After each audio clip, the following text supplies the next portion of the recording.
Hello, I'm Sarah Manassera, And I'm Virginal Drash, and this is Clarinet and Community. a video series dedicated to clarinet, community, and belonging. Welcome. Bienvenidos.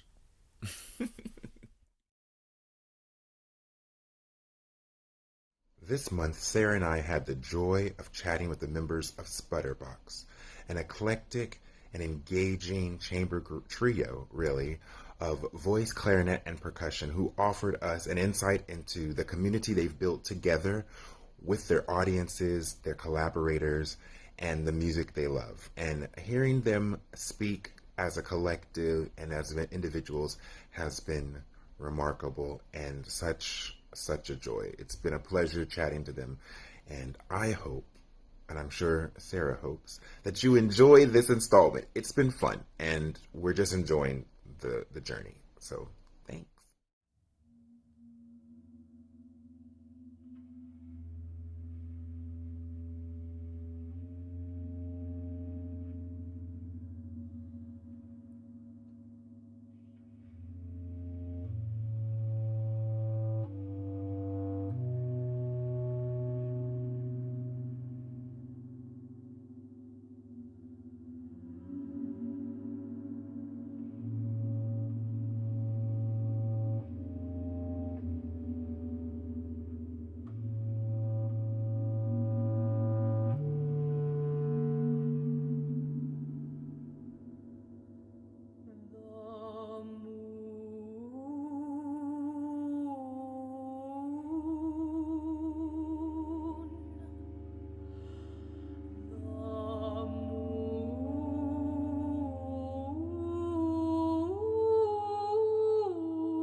To me, it looked like a glass eye.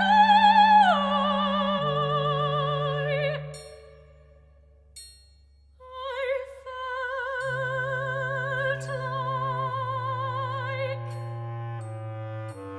felt like the spokes of an umbrella. One of my favorite parts of being a musician are the collaborations I get to make and connections I make.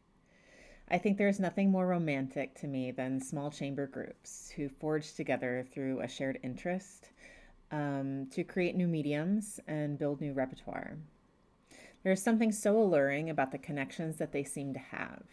In this interview, we sat down with Sputterbox to talk about all things that go into building and maintaining a chamber group and see how they built a community that supports new music, new chamber ideas, and supports living composers.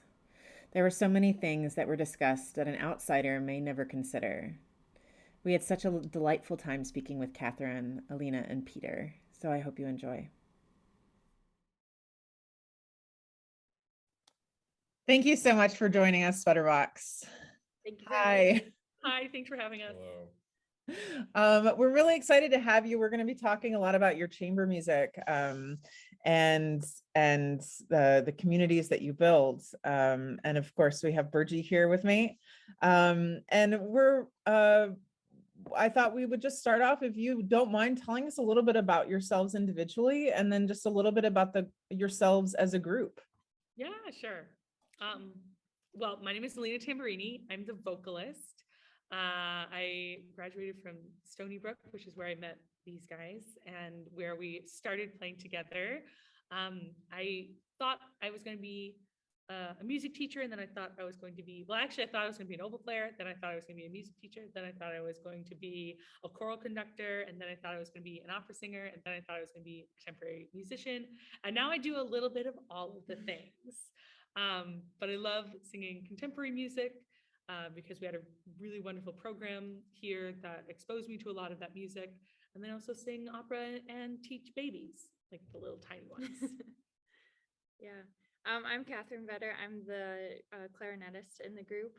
And like Alina said, I met Alina in undergrad at Michigan State. And then the three of us met collectively at Stony Brook University. I finished my doctorate there last May. And since then, I've been teaching at Five Towns College. I'm a music education professor there. And I teach at Manus Prep in Manhattan. I teach ear training and theory there, and I also teach the babies, the 4 to 6 year olds there. And this semester, I'm also the visiting clarinet professor at the University of Oklahoma, while Dr. Suzanne Turk is on sabbatical. So I also love playing contemporary music and love playing the standards on clarinet as well. But a lot of my performance now is focused on contemporary works, either solo or chamber for clarinet. And my name is Peter. I play all the percussion instruments, every single one you see here. I'm still here at Stony Brook. I'm about to finish. That's why we're in this room right now. I'm from Washington State, if anyone's curious. I'm not from the East Coast or even the Midwest. We span the whole country. I'm from New Jersey originally, and Alina's from Michigan, right there. So we span the whole country. Yeah. And it's a little state. And I've been pursuing a chamber music path for quite a while in all my degrees, so makes sense that I'm here now. Yay. Catherine, do you want to talk about how we started as a for group? Sure. So our ensemble name is Sputterbox, clarinet, voice, and percussion. A lot of times I play bass clarinet in the group to give us more of a bass, kind of fill out the bass role. And like we said, we met at Stony Brook. My first semester here was also Peter's first semester. And we have to do a recital basically every semester for our doctorate. And I said, I want to play some chamber music, but I didn't really know a lot of people there yet because it was my first semester.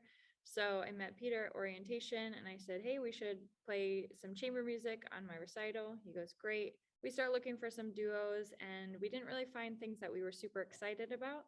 So we were kind of going back and forth, sending each other links. And then one day, Peter sent me this link to Georgia Sapergeese's Sept Crimes de l'Amour, 7 Crimes of Love. And it's a piece for clarinet, voice, and percussion. And it's also a music theater piece, so it has a lot of theatrics. And it can be a little absurd, so I wasn't sure if he was serious or if he had sent it to me as a joke because I didn't know him that well yet. So I wasn't sure if he was really interested in contemporary stuff or if he, was sending it to see my reaction.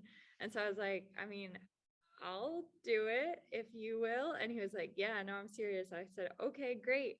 And I had known Alina from undergrad. So I said, Alina, you have to do this piece with us. And we did the piece on my recital and it went so well, we decided to put it on Peter's recital. And then the director of the contemporary chamber players here at Stony Brook asked us to play it on the CCP concert. And we said, hey, this is going well. Maybe we should continue.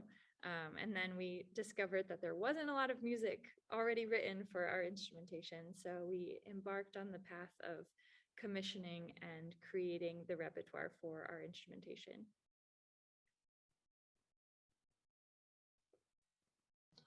That is exciting and very interesting. I find a lot of groups are formed out of necessity, out of this need to create.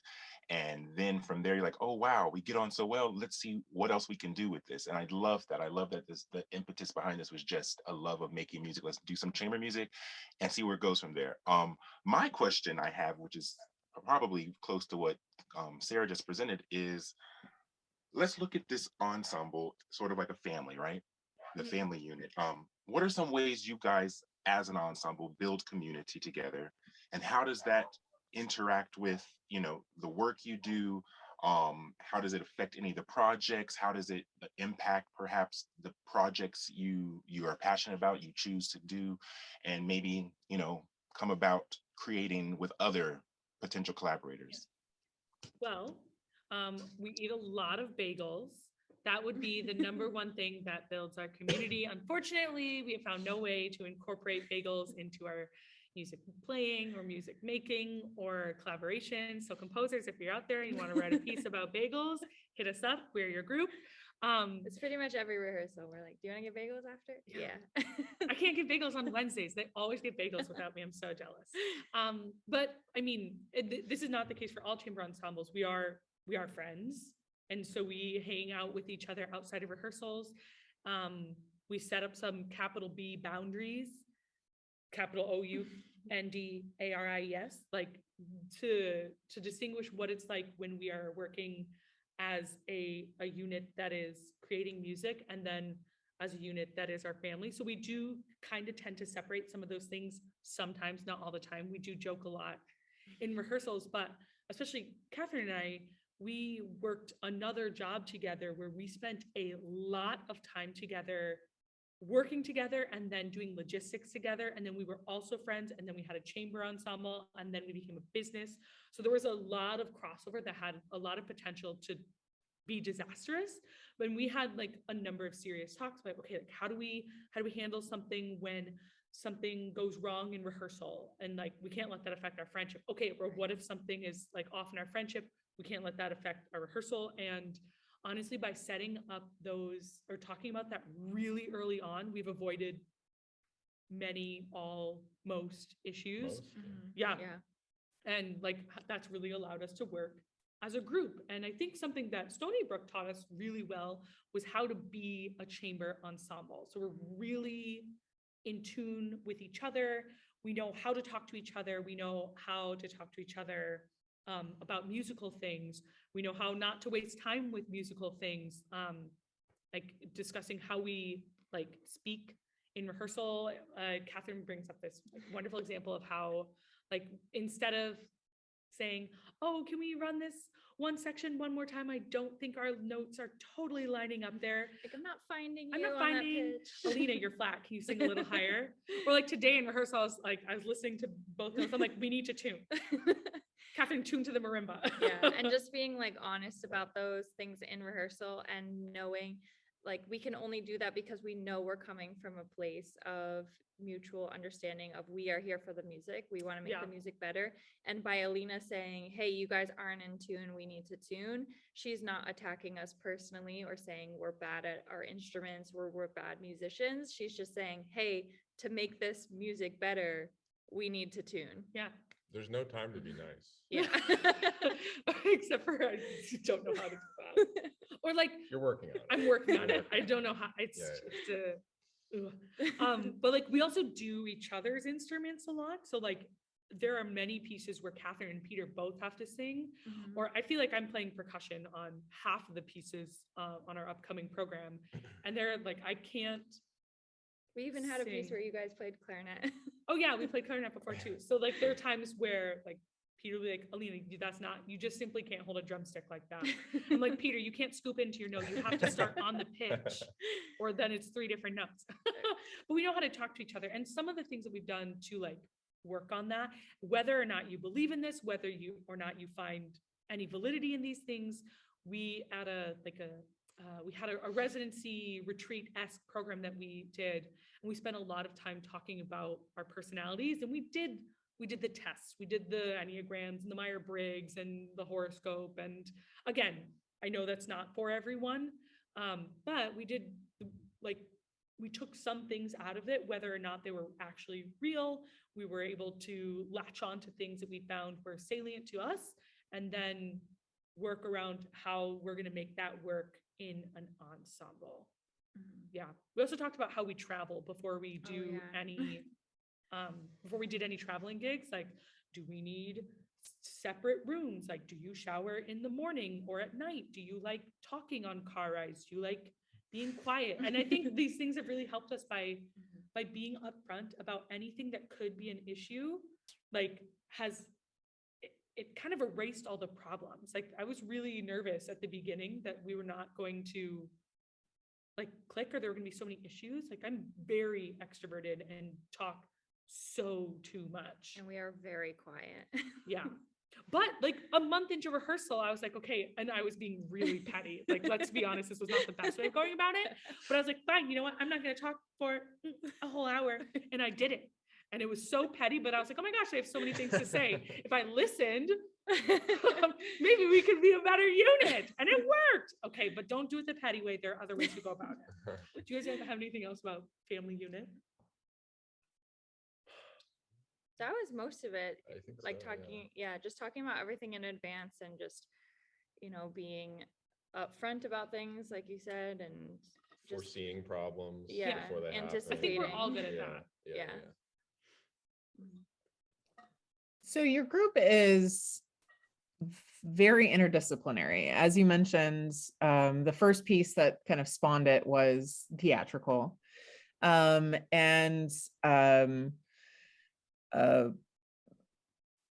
yeah, I guess I would just encourage anyone listening to this to go check out your social media and just kind of see the broad scope of things that you all are creating.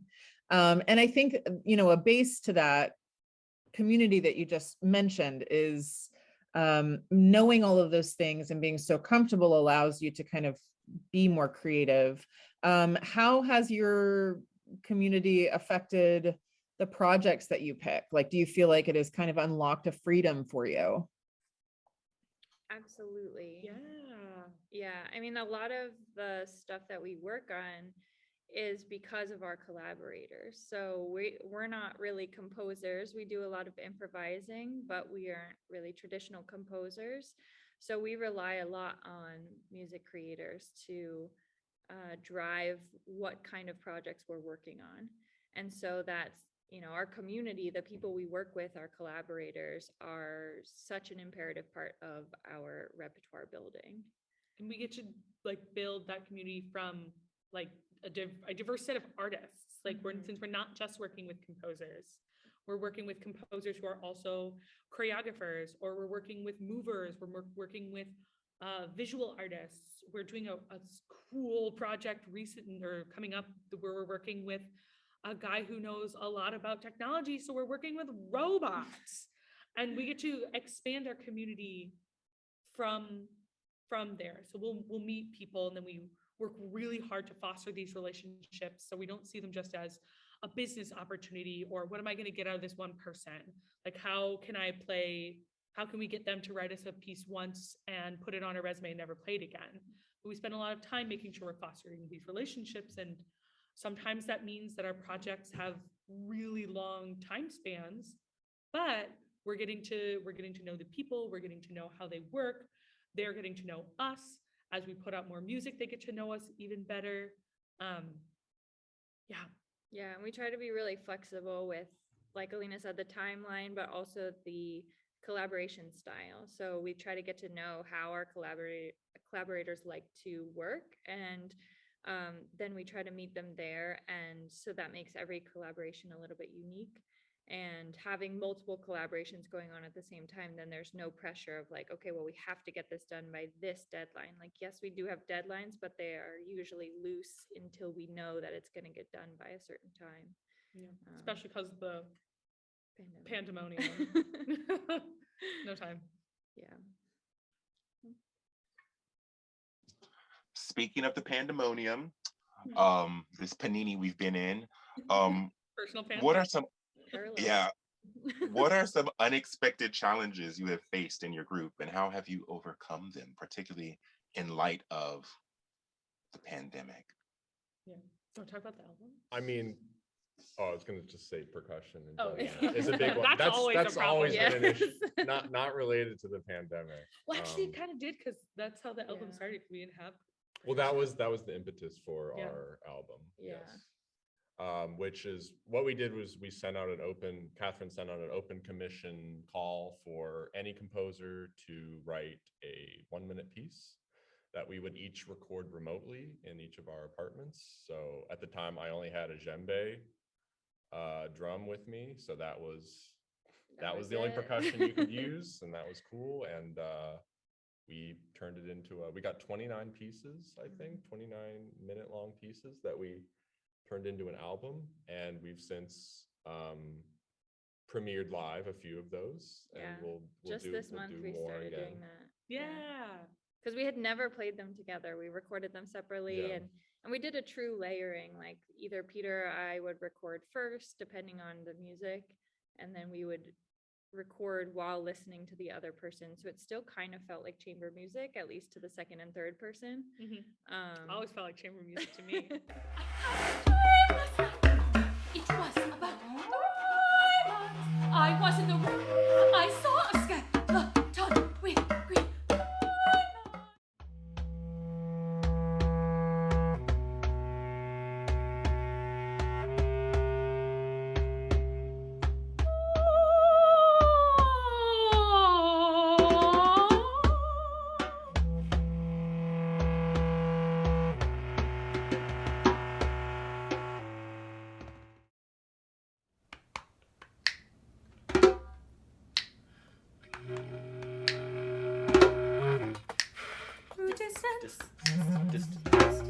Somehow we grew stronger, closer.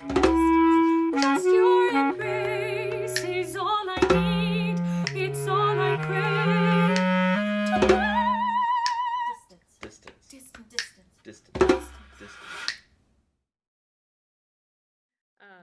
And yeah, it's been really interesting to perform those live now and to work on them together when Yeah. we worked on them remotely for Right. so long. And this was Right. like March 2020. Like Yeah, we I had double checked it. rehearsal- It was March 23rd that March we put out 23rd. the call. Yeah, I think we had rehearsal on The 13th. the 13th. And whoops. Okay, edit that part out. No, just kidding.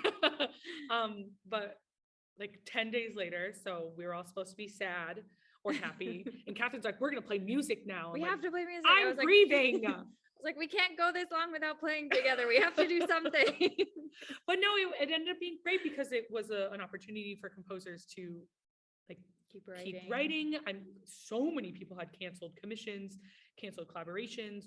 We did as well. And we were again just starting to put some of those out that we had intended to before. But it kept everyone creating, and it wasn't initially intended to be an album. It wasn't necessarily intended to be something we could monetize, but based on like the initial reactions from people and growing support and this like wide net that we were now able to cast. It was an international cast of composers. We were able to monetize it and then pay composers. So it started out as a fundraising campaign, and you could donate to the project or to a specific composer, and then it turned into an album, which we now pay out royalties to. I mean, like there are 28 composers. 28 composers, 29 pieces on there. So like, it's It's we're not just- sending out $40 every time we sell an album, but like we're still able to continue to pay our composers. And even if it didn't help pay rent, like at the beginning of the pandemic and throughout the pandemic, it was nice to see some money coming in from creating, which had been stalled for so many of us. Yeah. That was our big pandemic project. Yes. Yeah. And we actually met a number of composers from those projects, Right. many of which we're working with now. Yeah. We can talk about Florida. Yeah. I don't know. I don't want to like cut you off, but I don't even remember the original I don't question. know. Challenges. Challenges. Percussion's Oh, yeah. always a challenge. What are Percussion we is gonna a do? challenge. I mean, That's our next huge thing. Now that we're about to lose this space and lose the instruments, it's like, okay, now what? It's like, okay, where do we rehearse? We don't have a marimba, so like it limits our repertoire. How do we get that? And then even just finding venues that can accommodate, that are large enough for our setups, but then also affordable enough for a startup trio like Yeah. ourselves in New York City. So it's definitely a balance. Those are unexpected challenges. Well, Peter expected that one. Yeah. So you mentioned, sending out for these calls in more of a broad sense, even before the pandemic. How did you choose who you collaborated with? and who you commissioned, and what kind of projects you were willing to take on as you were kind of forming as a new chamber group. Mhm. Yeah. I mean, number one thing is, do we like their music, right? What have they written in the past? And do we think that it'll fit well with our ensemble? And we play three very different instruments and voice that are like kind of difficult to write for, I think, in different ways. And so a lot of people will maybe specialize in writing for woodwinds or writing for voice or writing for percussion, but rarely all three. So we would look at not only do we like their music, but also have they written for some of our instruments in the past? If they've written for all three, fantastic. If they've written for one or two, we have something to work with. And then if they haven't written for any, we know that there's going to be more of a learning curve, and it'll be more of a collaboration than just them writing and then us playing. So that's definitely something we consider. And then we look at our whole repertoire. So there were only, what, 5 pieces, Yeah. did we say, written for our instrumentation when we started? And all of them were by white people. All of them are by living composers, so that's kind of cool. Yeah. But we wanted to make sure that we weren't just creating another canon of music that was white cis men. And so we take that into consideration too. Do we like your music, and how is this piece and you as a composer or collaborator going to fit into our repertoire as a whole? Like we take that role really seriously. Of we know that we are building this repertoire for the instrumentation. So what do we want that to look like, sound like? Yeah. Mhm. And we're about 40 pieces. Yeah, I think deep? we've 30, 40? commissioned 40 finished pieces, Yeah, and then yeah. a handful in the works. Few more on the way. Yeah. Yeah. It was interesting at first. We did a lot of improvisation and a lot of open instrumentation. And improv was, I mean, I personally was not good at improv, and I felt very naked without an instrument in front of me. Sometimes I would literally just hold a drum so I wouldn't feel, I'm like, not kidding. You can look, we have pictures. Yeah. So they'll be like playing their instruments, I'll be holding a drum singing, because I like it felt very exposed, and it was something I was uncomfortable with, and it's something we've then worked on quite a bit. Oh, I have another thought, but I can't forget this one. Okay. Oh, I forgot both of them. No, it's there. Hold on. No, it's gone. It was improv and open instrumentation, which don't always work for vocalists, because open instrumentation pieces are written for instrumentalists. And so and they're great, they sound wonderful, but a lot of times they never actually sounded good for me. And so we worked through that, and we found some that worked really well, and we found others were like, oh, this is so cool, but it's just not voice friendly. And then we started doing this thing called Open Box, which we've had to postpone since The pandemic. the Pantene Pro VE, because we can't really gather. But Open Box is a way for anyone, any age, any discipline, to gather and improvise together. And this was a big a start for us to work with other disciplines, because we only knew the musicians. It was really easy for us to find musicians who wanted to improv, or composers who wanted to write, but it was a challenge at first to find other collaborators who had other artistic disciplines. And we have since been able to work with a number of people who are just choreographers, or choreographers and composers, or visual artists, or media artists, by going to festivals or Twitter or like all these other places that have allowed us to work with new people, connect with new people. That is actually an ongoing challenge of like looking outside of our music school bubble, and even our like musician bubble. Yeah. Of like, Yeah. we need some diversity. Yeah. And we need to like go look for it. Right. And sometimes it's harder for us because we are musicians first. We are interdisciplinary, but like we are mostly the best at music.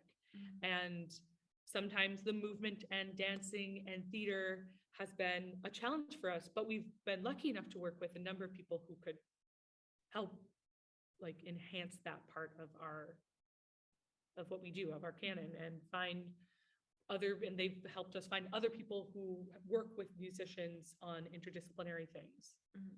Yeah.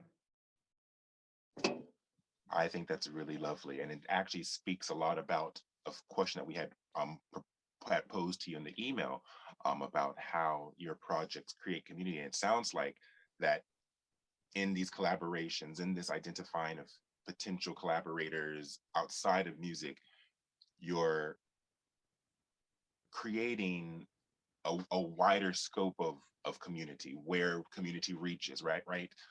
It's not just the musicians, it's not just the composers, but now we're talking about visual artists, we're talking about choreographers, we're talking about, as you said, media specialists. And so it's really sort of broadening the community, as it were, and then asking us, what does community look like? And I think that's really, really special. And I love the intentionality behind this desire to build community in a thoughtful and diverse and integrated and more holistic way, but also authentic, because it's music that you love, right? So it's not like this sort of top down, we have to do this and tick these boxes, but we're like, we love this music, and it's great because it also allows us to showcase a wider scope of arts and musicians out there. So that's brilliant. The question I have now then really is, what are some of the goals that that you are doing? Like, what are your goals, and any sort of dream collaborations, like big things? Like, what if you had like a big audacious goal for your ensemble and for your careers, what would that be? Play music all the time. Play music all the time, honestly. And it sounds, I mean, we can talk some more of like the heartfelt goals, but one of our real goals is to have more time to play music. We spend a lot of time writing grants, and like it's just unpaid labor. We're spending hours writing grants, and it can be very disheartening. Yeah, grants, to bookkeeping, taxes, finances, budgeting, advertising, all that stuff. it's a lot of things that we are not trained in and have had to become experts in a matter of like days. It feels like sometimes. So it would be nice to get to a point where we are earning money and can pay someone who's really good at writing grants to help us write grants and take care of things. Yes. Or at least to like afford to take classes that would help us better those skills, so we're not spending hours. We do everything together. We write grants together. Everyone reviews everything, and it's not always that way in the chamber ensembles. A lot of times we do have division of labor things, and we play to each other's strengths, but a lot of times we end up crossing over each other's paths a lot. Or at least like proofreading, checking, Yeah. making sure that it's like the ensemble's voice Right. and not just one person. So that would be a goal, to get better at that. But like dream Yeah. collaborations. Well, I think this also goes with like our collaborations right now too. There's a saying that I really like, which is lift as you climb. And one of our recent collaborations was with the University of Florida. We did a residency with the graduate composers there. And what we were talking about with them was just, they sought out a collaboration with us because we are close in like level to them in terms of professionalism and where we're at in our careers.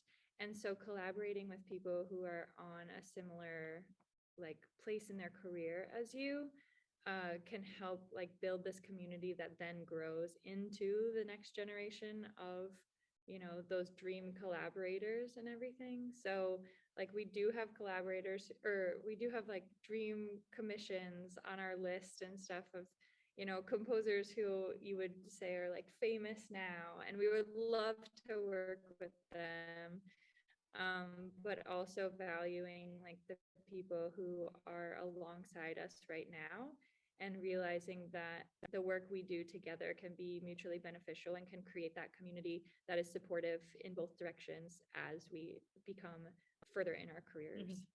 I will say, Eliza Brown, if you're out there, love your work. Would love to work with you one time. Again, an awesome piece by her or a premiere about climate change, and it was just stupendous. Yeah. So it's like, ooh. I think there was clarinet voice and percussion in the piece too. Yeah. So Yeah. hey, Eliza, love your music. Peter? Do you have any dream collaborators? I've always loved Andy Kehoe's music. Yeah. He's big Yeah. on the list for me. Mhm. I've played a few pieces of his. Yeah. Well, that's one thing we ran into too, of our instrumentation really leads to like ethereal, dreamlike music. Yeah. And so finding people to write us rhythmic, upbeat things so that we weren't always playing, slow, ethereal music, which we love. That being said, I love it so We love it so much. much. It's so good. But just, we wanted some musical diversity in there too. And so I think that's another reason why Andy Akiho is so big. It's, that would give us some like rhythmic Some energy, yeah. energy. Yeah. Yeah. I can count past 4. I am a good vocalist, I swear. I mean, Alina also plays percussion in our ensemble, I so do she has to be good so at rhythm. much. I have 3 different sticks that I use on this, That's true. our upcoming show. Yeah. And I know how to use all of them. I was impressed with you all, but now I'm really impressed. Thank you. Yeah. So, okay. So I kind of want to go back to something that you touched on when you were talking about like the behind the scenes labor. And I kind of want to combine like 2 things. The first thing is like, what are all of the behind this? Like what, if somebody was like, I want to play chamber music, I think in their head, they think, I'm going to, find people I like, and we're going to play chamber music and win fish off, like that, but the behind the scenes labor, there's social media and all that stuff. What are things that people don't think about? And then a follow-up to that is, what advice do you have for anyone wanting to start a professional chamber group? Sure. Go ahead. I was just going to say, like, playing to our strengths, because we've kind of been able to divide tasks that way. We all write the grants together, but in terms of like who's handling the money, who's handling the social media, who's making the posters, like that's all falling to different people. And that's really helped just like make the workflow like easier and faster. Definitely. And I will say, like, if you want to just play chamber music with friends and have like a group that you just play with, and for the sake of enjoyment and enjoyment only, like absolutely do that.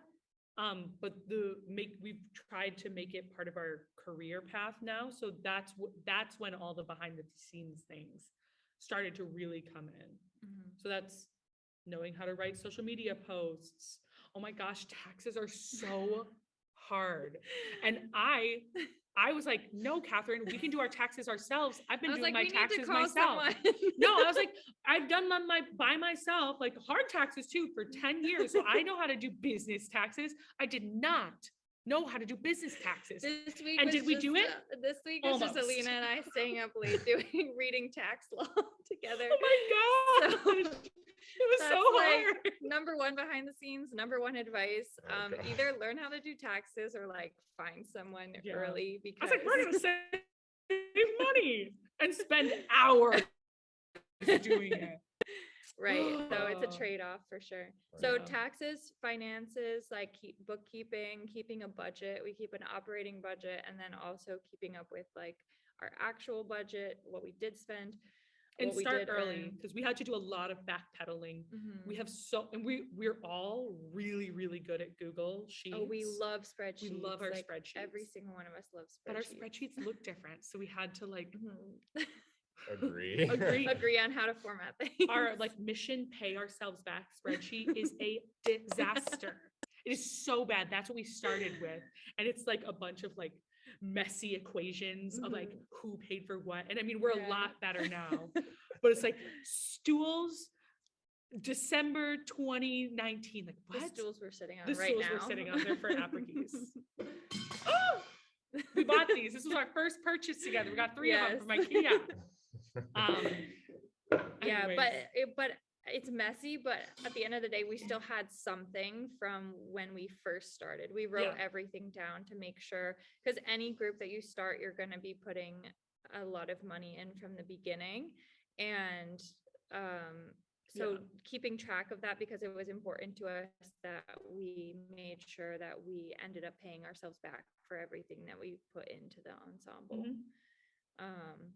Okay, other behind Oh, the wings. we meet every week. That's really yes. important, and that made that allowed us to focus on music in our music rehearsals Yeah. and not end up like we would Talking come to rehearsal, business. yeah, and be like, okay, we need to respond to some composer emails, and then we'd spend an hour and a half, and all of us are driving out from New York City to Long Island. Like our commutes are all over an hour both ways, and so coming out here and doing work that we could have done online was just like, oh gosh, I'm driving so much. But now we meet weekly for an hour to get our work done, and then we can divide and conquer the rest and delegate throughout the week. That was huge. Yeah, Like, so that keeps our rehearsals separate. So we Mhm. rehearse twice a week and then we meet once online to do all the business stuff. yeah. Mhm. Yeah. Like Peter's great at doing posters and like visual arts, and I simply cannot Yeah, do there was that. a time where I was trying to make our posters and it was I know. not going well. And we were like, Peter, you have to do this. Well, like Peter I didn't took have an over, Instagram yeah. before. Yeah, Peter didn't know what Instagram I had was. to make one, yeah. I was like, no, you need to get on Instagram, and we can talk about. I mean, everyone knows how much of a double-edged sword social media is, especially as a musician. Mhm. Like, we're just pushing content into people's face. Look at how successful I am. Yeah, and it really And requires then- you to be fast about things, and that's not really how our field works in terms Yeah. of music creation. Right, yeah. It's not the same as Mhm. content creation. Yeah. As for advice, though, I have a trust circle. Have your group of people that you can turn to for different things. Like we have mentors. Neil Parsons, who's our choreographer and really helped us all. Thanks, Neil. Do all things chamber. It was a and big Movement, ensemble coach for huge. us. And then Nick Revel of Public Quartet was just wildly instrumental in Mhm. us becoming a business, and like made us look at pieces we had been playing for like a year or two in a completely different way, just having outside ears. But then we also have our friends, Heidi Schneider, Joe DeMarco, thank you. Who we can always call in and be like, hey, can you just listen to this? And we know that they'll be honest with Mhm. us on if it's okay or like giving us advice. And so just having those people you can turn to. Mhm. And then they come to our shows. So Yeah. it's great. And also a financial advisor. Oh, yes. We can't afford one yet, but one We day we need will. one. We don't have one yet, but It can't be me or Catherine or Peter. Yeah. We should not do that ourselves. I tried my best and failed. we are now tax professionals. And then the other thing is just like logistics that go into concerts. So setting Oh, up yeah. venues, finding venues, Listings. yeah, concert listings, advertising those concerts. We mostly do it on our social media, but also there's like a list of concert listings that we contact. And then thinking through the percussion, the setup changes, how we're gonna get all the stuff there. Do we have enough time to set up and load out? Are our 2 sedans big enough? Yeah, I I'm couldn't never drive sure. my car for like 2 days because it was the storage for the percussion. Right. All this percussion see out the fit in our back. sedans. But we made it work. Every single We time we did. made it work. Yes. I did hurt one of the cars once. It was Catherine's parents. Sorry. Oops. Yeah, I think those are most of the behind the scenes stuff though. Yeah. That's brilliant. I love that. And I love that you can laugh about it because a lot of times there are tensions that can brew around that. But because of the boundaries that you talked about earlier and the rapport that you guys clearly have, like you've been able to really navigate that well. And I love, as a big takeaway, is that you've delegated, or rather you set aside specific time for music making and admin. The two do not interact. They do not know each other. Yes. They are separate entities. And I think that's really healthy and really important. And so that would be my big takeaway. So thank you for reinforcing something I always believed in. We also separate out friendship time. We Oh, yeah. say, hey, can we have a friendship meeting? That's a third thing. Yeah. Yeah, you can look back at our texts the other week. I was like, Catherine, I like, we got to get our taxes done. I know we've We missed a need- few friendship calls, but this is a business only meeting. Yeah. And we're good. And like I said, capital B boundaries, and Mhm. we respect that. Yeah. That's amazing. I love that. I guess then the last thing I would love to know about is any bloopers or funny moments from behind the scenes that you'd like to share with us. We have a few. Do you want to talk about Nick in our first rehearsal? Yeah, so this was our first coaching with Nick Revel, and we were being ourselves. You know, we were addressing each other the way we do in rehearsal. We're just Which is not kind. We're Sometimes very- it can come off as mean. sometimes mean, So very, sarcastic. very frank, you know. And he was kind of like, "Wow, you guys talk to each other like that?" You think Like, I thought we did not get you along. know? Yeah. Right? Yeah. On the outside, it looks like we're just a bickering like throuple or something, but then and then he's like, He yeah, just and then he asked, got right? used to it, Yeah. and then He we were started- like, no, this is what we do. Yeah. Yeah. And he started joining in. And then he joined in, and it was great, you know. But like, Yeah. Catherine, why don't you play your clarinet like you have like a degree in it or something? And he's like, oh my gosh, why would you say something like that? And I'm Alina, like, did because you I've warm up said that today? exact same thing. But I mean, like the apple was definitely the Oh, best mhm. blooper because it was so unexpected, and we'd been kind of like we'd practiced. Thank you, Harb's Farm, for supplying all the apples out on Long Island. We'd practiced, but like people hadn't watched it, and then like spit apple on Catherine as You one should does. Tell him what piece this is for. Oh, this is in the upper keys. This is in the upper keys. There's like a Yeah. part where I'm supposed to be eating an apple, and like I'm a monstrous teacher. Catherine, okay, you guys, you just have to go watch the You piece have to because I'm watch not it. going to explain it in this interview for the sake of I'm not going to. And Catherine's like the student, and Peter is watching, and I like eat the apple, and, like spit it all over her face. And I got her clarinet. Sorry, clarinet makers. So then I had to be like, hey, wait, I'm gonna put my clarinet here, and then you can. And like that wasn't in the score either. No, that was that was a something we good added. acting choice from me. But like we did it in front of people, and people laughed. And I like the ending. I'm like, spit, turn, apple dripping out of my face, and people laughed, and I was like, that's so Like, funny. we were just not ready for the audience to laugh, and then now we get freaked out when they don't laugh because we're like, oh my gosh, do they not get it? Exactly. Yeah. Yeah. We're in trouble if no one's laughing. Yeah. I love that. I love that. That would not be appropriate for the pangolin, though. The spitting. No, we have done that piece. We haven't done that piece since the pandemic, right? But we are Right. we are doing it in August. For when the But like we're when the kind of parallelogram's we're over. kind of a bubble, so you know, Yeah. it's just Alina getting her germs on me. But Right. Brilliant. Well, thank you so much. It's been a joy getting to know the three of you. yeah, thank you so much Thank for you. having Yeah, us. thanks. This is wonderful. Sarah, do you have any other questions before I cut us off? I'm so sorry. Oh no, it's okay. Yeah, I will link the Apple incident to this interview. Maybe they will have already seen it once we get to this part. But that was actually one of the things that caught my attention.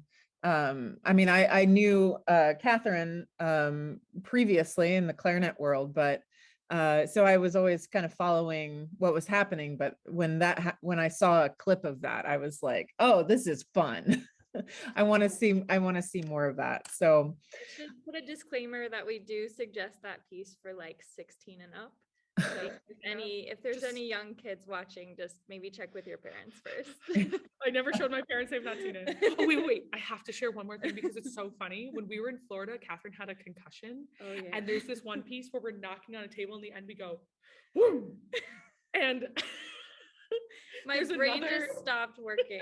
we'll send you the gifts. Those are the bloopers. Oh, I forgot about that one. That's a great Mhm. blooper. Okay, sorry. Continue. Yeah. well, it's just wonderful to feel your connection and your exuberation. And I look forward to seeing everything that you all do in the future. So thank you so much for joining us. You're Yeah, Thanks thank for you, having Of course, us.